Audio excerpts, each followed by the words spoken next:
ہماری لوگوں سے ناراضگیاں ہیں، رشتہ داروں سے، عزیزوں سے، محلے داروں سے، کاروباری لوگوں سے، سیاسی اور دیگر ہماری ناراضگیاں بن جاتی ہیں۔ ہم اگر دیکھیں کہ ہمارے جو ناراض لوگ ہیں، جن سے ہم ناراض ہیں یا جو ہم سے ناراض ہیں، تو ہم کہیں گے کہ یہ کاروباری وجہ سے ناراضگی ہوئی ہے، یہ رشتہ داری کی وجہ سے ناراضگی ہوئی ہے، یہ محلے کی وجہ سے ناراضگی ہوئی ہے، یہ فلاں فلاں فلاں فلاں۔ اب ڈھونڈیں ہماری اللہ کے لیے ناراضگی کتنے لوگوں سے ہوئی ہے، تو شاید ہمیں بہت کم لوگ ملے۔ تو پھر اس کا مطلب یہ ہوا کہ ہمارا بغض اللہ کے لیے نہیں ہے۔ اس طرح الحب للہ، ہماری لوگوں سے محبت، لوگوں سے پیار، رشتہ داریوں کی وجہ سے پیار، کاروباری سانج کی وجہ سے پیار، محلے گلی کی وجہ سے پیار، یہ کلاس فیلو ہے اس سے پیار، یہ کالج میں اکٹھے پڑھتے ہیں ان سے پیار، ان کی فلاں جگہ پہ سفر پہ ملاقات ہو گئی تھی ان سے پیار۔ جب ہم شادی بیٹے کی بیٹی کی کرتے ہیں تو کارڈ لکھنے بیٹھتے ہیں تو یہ رشتہ داروں کے لکھ رہے ہیں، ان سے تعلق کس وجہ سے ہے؟ رشتہ داری کی وجہ سے۔ یہ گلی کے لوگوں کے لکھ لو، یہ کاروباری سرکل ہے، یہ میرے کلاس فیلوز ہیں، یہ لڑکے کے کلاس فیلوز ہیں، یہ لڑکے کے بھائی کے کلاس فیلوز ہیں، یہ ہمارے سیاسی رابطے ہیں۔ ان کارڈوں کو لکھتے ہوئے کبھی ہم نے یہ دیکھا کہ اللہ کے لیے کتنے لکھے، تو اس کے رسول کے لیے کتنے لکھے؟ اگر ہم یہ دیکھیں تو پھر ہمیں مبارک ہو، اور اگر ایسا کوئی بھی نہیں، ہماری دوستیوں کے سبب اور ہوتے ہیں، اور ہم کہتے ہیں ایمان کا مزہ نہیں آیا، ایمان کا سرور نہیں آیا، کہتے ہیں جتنا گڑ ڈالو گے اتنا ہی میٹھا ہوگا، تو تم نے گڑ ہی نہیں ڈالا تو اس پھیکے سے کیا مٹھاس آئے گی؟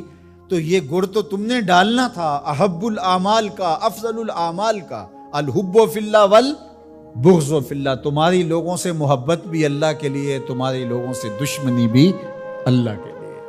اللہ اکبر۔ تو ہم نے وہ معیار ہی مقرر نہیں کیا، تو پھر اس کا لطف، اس کی حلاوت کیسے نصیب ہوگی؟ رسول کریم صلی اللہ علیہ وسلم نے ارشاد فرمایا کہ لا یحق العبد حقیقت الایمان حتی یغضب للہ و یرضى للہ، کوئی شخص ایمان کی حقیقت اور حلاوت اور لطف اور مزہ نہیں پا سکتا جب تک لوگوں کے ساتھ اس کی ناراضگی بھی اللہ کے لیے ہوتی ہے، لوگوں کے ساتھ صلح بھی اور محبت بھی اللہ کے لیے ہوتی ہے۔ اللہ اکبر۔ فَإِذَا فَعَلَ ذَلِكَ اسْتَحَقَّ حقیقت، اور اگر کوئی شخص ایسا کر لیتا ہے، اس سے اس کی لوگوں کے ساتھ محبت اور نفرت کا معیار، اللہ کے لیے محبت اور نفرت کا معیار یہ ہے، تو پھر وہ حقیقت ایمان کا نور پا جاتا ہے۔ پھر کیا ہوتا ہے کہ جب ایسے لوگوں کے ذکر اور ان لوگوں کی بات چھڑے یا ان لوگوں کے پاس جائیں تو وہاں بیٹھ کر کے تمہیں اللہ کی یاد آ جاتی ہے۔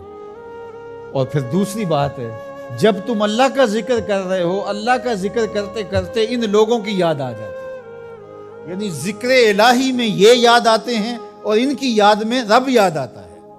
اللہ اکبر۔ یعنی پھر یہ اللہ کے ذکر سے الگ نہیں ہوتے، تم یاد رب کو کر رہے ہوتے ہو تو رب کے یہ دوست بھی ساتھ یاد آ جاتے ہیں، اور اگر تم ان کو یاد کر رہے ہو تو ان کو یاد کرتے کرتے رب یاد آ جاتا ہے، کیونکہ تمہاری ان سے محبت ہی اللہ کے لیے ہے۔ اسلام کی، دین کی، ایمان کی خوبصورت اور مضبوط کڑی یہ ہے کہ تم کسی سے پیار کرو تو وہ بھی اللہ کے لیے، کسی سے دشمنی رکھو تو وہ بھی اللہ